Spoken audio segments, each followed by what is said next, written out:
Salam, əziz dostlar. Sizə nədən danışmaq istəyirəm? Aclıqdan danışmaq istəyirəm. 30 günlük aclığa getmək istəyirəm. Bu 19 gün aclıq iyun ayında qutardı, onu elədim. Bu aclıq da iqruşka deyil, elə böyük elədən üstdən bir ay keçdi səhəri. Uzun müddətdə aclıq eləyəndə heç olmasa bir ilə yaxın vaxt keçməlidir.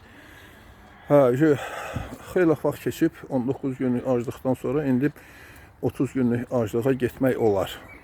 Mən deyirəm 30 günlük aclıq o demək deyil ki, elə 30 gün. Ola bilər 35 gün eləyim, ola bilər 15 gün eləyim, ola bilər 20 gün eləyim, amma nə isə eləyəcəm. Mənə düzü nə gülməli gəlir? Bu internet ki var, internetdə demək olar ki 60-70% orada bəlkə də hamısı falsifikadır. Bütün o qoyulan şeyler, zatlar, düzgün şeyler qoyulmur. İnternetdə elə şeyler var ki, baxanda mənim gülməyim tutur ki, görünə materiallar qoyurlar. Bir dənə adam özüm doktor deyir, nə qoyur? Adını nə qoyub bilmirəm. Video qoyub ki, bugün aclığın 3-cü günüdür. Moşun sonra qoyub 10-cu gün, 15 gün sonra qoyub ki, bugün aclığın deməli 40-cı günüdür. Ay minlərlə kommentariyalar. Ay sən nə tər elədin? Ay necə elədin? Ay bunun nə xeyri var? Nə tər var? Mən də yazdım, ay yaxşı da göp elədin, dayı bu boyda yox da görüm biri yazıb ki, kommentari. Nədən bilirsən göp edir? Ay deyirəm onun 3 günlük aclığına da baxın.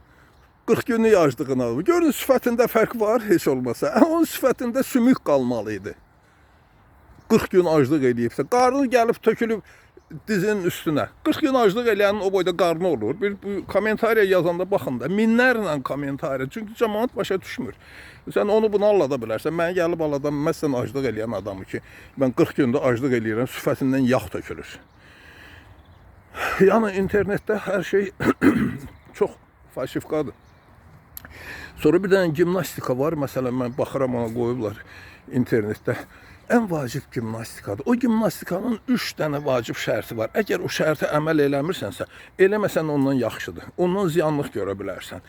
Bir hele YouTube'da girib baxmışam, hamısı o gimnastikadan danışır, amma o şərtinin haqqında danışan yoxdur. O hansı şərtlər daxilində olmalıdır o gimnastika, nə tər olunmalıdır, o barədə danışmırlar. O barədə də danışmaq lazımdır. Ondan sonra ziyan görmək olar o gimnastika. Yəni o internetdə olan şeylərin hamısını baxmalısan, amma öz baxış bucağın olmalıdır həmən o hadisələrə. Kitab başqa şeydir. Kitab oxumaq lazımdır. Məsələn, o 2000-ci ildə Səməd müəllim, Allah rəhmət eləsin, dünyasını dəyişdi. Gözəl bir insandır. Məhərrəm Əliyevin şəhər baş polis idarəsinin rəisinin müavini idi, müavinlərdən biri idi. Çox gözəl insan idi. Kitab yazmışdı, Sağlamlığın Sirri. Birinci kitab.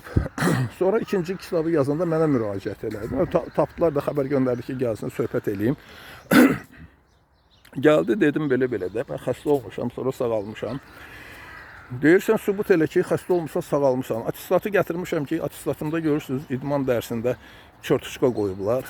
Ki, mən idman dərsi keçməmişəm. Vayenli biletimi gətirdim ki, 136-nın B-si ilə Minsk şəhərində məni əskərlikdən azad ediblər. Vayenli bilet veriblər. Bunların hamısını deyəndən sonra soruşdum ki, bunlar nəyə görədir? Siz kitab yazırsınız, yaza bilərsiniz. Dedi, yox, mən məsuliyyət daşıyıram. Orada yazdığım hər bir cümləyə, hər bir şeyə məsuliyyət daşıyıram. Onun o kitabına Ağacan Əbiyev, boksör, məşhur Azərbaycanın məşhur boksçusu rəy vermişdi. Ki, bəs bu kitab belə yazılıb, Səməd Əliyev haqqında, o kitab haqqında. Yəni ki, kitabla yazılanda, kitab oxuyanda sən bilirsən ki, bu kitab çap olunub, o adam məsuliyyət daşıyır. Neçə adam o kitab haqqında rəy verir. Amma internetdə heç bir rəy yox, heç bir məsuliyyət yox. Kimin ağlına nə gəldi, yazır qoyur ora. Gəl baş aşkına ki, nədir o 40 günü yazdı eləyən adam kimi.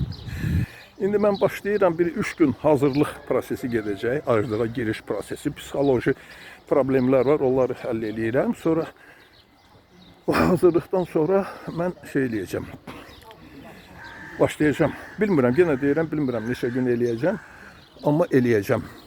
İndi sadəcə olaraq o gimnastikanı göstərmək istəyirəm ki, görəsiniz ki, aclıqdan əvvəl nə təridir? 30 günlük aclıqdan sonra o proses nə təhər gedəcəkdir. Qoy bir dənə gimnastika eləyim. Burada sonra bir dənə də şey danışım maraqlı ki, nə təhər alınır. Davud, bir dəqiqə zəhmət olmasa gəl bura. Elə tut ki, mən burada görsənim. Komentar. Üzün çöndər bəri. Mən tərəfə. Biraz da.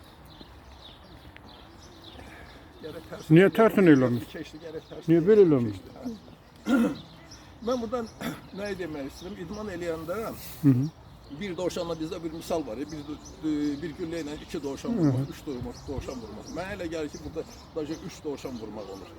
Birincisi, bax bu gimnastikanı eləyəndə, bu gimnastika xolka üçün əvəz olunmaz bir şeydir. Həm əl hərəkətləri var, həm də nəfəs gimnastikası eləmək olar. Strelnikova. Nətər bu belə. Strelnikova nəfəs gimnastikasını eləyəndə də gözlə o tərəfə baxıb, yaxına baxıb göz gimnastikası da eləmək olar. Deməli, bir dənə bu gimnastika ilə həm ayaq hərəkəti, həm əl hərəkəti, həm Strelnikanın nəfəs gimnastikası, həm də göz üçün uprajneniya. Bunu demək istəyirdim. Oldu, çox sağ olun, minnətdarım. Oldu, sağ ol Davud.